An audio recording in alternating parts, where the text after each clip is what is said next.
சொந்தங்களே, அன்னைஸ் கிச்சனிலிருந்து உங்கள் சசிரேகா சுந்தர் கோவக்காயை வச்சு ஒரு கிரேவி செஞ்சு காட்ட போகிறேன். அதுக்கு என்னென்ன பொருள் வச்சுருக்கேன்ற பார்க்கலாம் வாங்க. கோவக்காய் வந்து கட் பண்ணி வச்சுருக்கேன் 300 கிராம். அது ஒரு பெரிய வெங்காயம் கட் பண்ணி வச்சுருக்கேன். மீடியம் சைஸ் தக்காளி ஒன்று கட் பண்ணி வச்சுருக்கேன். கொத்தமல்லி தழை சிறிதளவு, இஞ்சி பூண்டு பேஸ்ட்டு, சோம்பு, தேவையான அளவுக்கு உப்பு, மிளகாய்த்தூள். எப்படி செய்யுதுன்னு பார்க்கலாம் வாங்க. அடுப்பத்தை வச்சாச்சு, அதுக்கு மேலே நம்ம பாத்திரம் வச்சாச்சு. பாத்திரம் நல்லா காஞ்சிடுது. இப்போ தேவையான அளவுக்கு எண்ணெய் ஊற்றிக்கலாம்.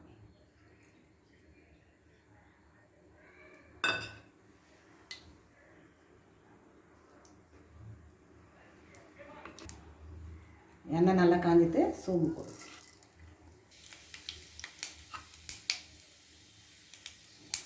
இஞ்சி பூண்டு பேஸ்ட்டையும் அது போடும்.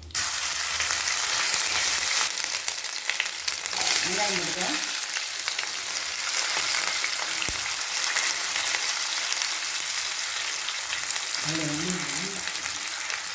கோவக்காய் சேர்த்துக்கோம். வெங்காயம் நல்லா வதங்கிட்டு 200 கிராம் அளவுக்கு கோவக்காய் கட் பண்ணி வச்சுருக்காங்க. அந்த கோவக்காயும் வச்சுருக்கோம்.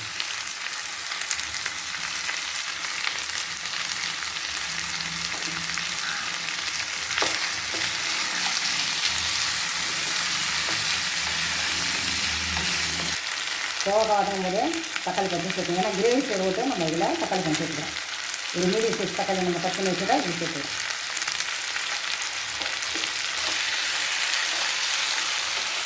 இப்போ வந்து தேவையான நம்ம சேர்த்துக்கலாம்.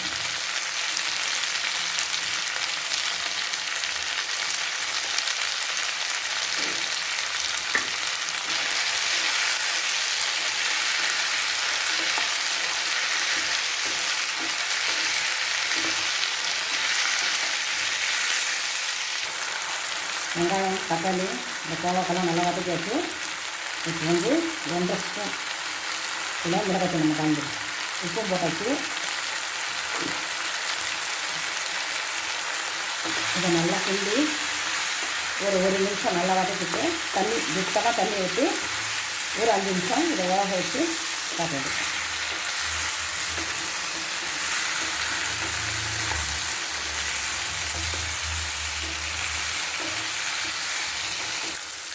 கொஞ்சமாக தண்ணி ஊற்றிட்டோம்.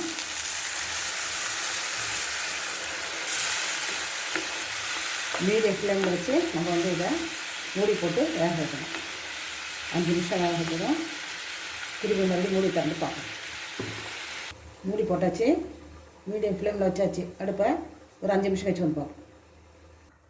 5 நிமிஷம் வச்சு தண்ணிலாம் நல்லா சுண்டிச்சு.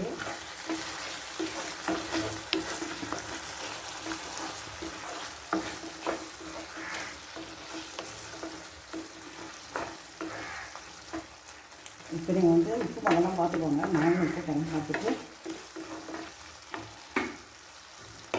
வேறு பாத்திரத்துக்கு மாற்றி ஒரு பாத்திரம் கொத்தமல்லி தழை கொஞ்சம் போட்டுக்கோங்க.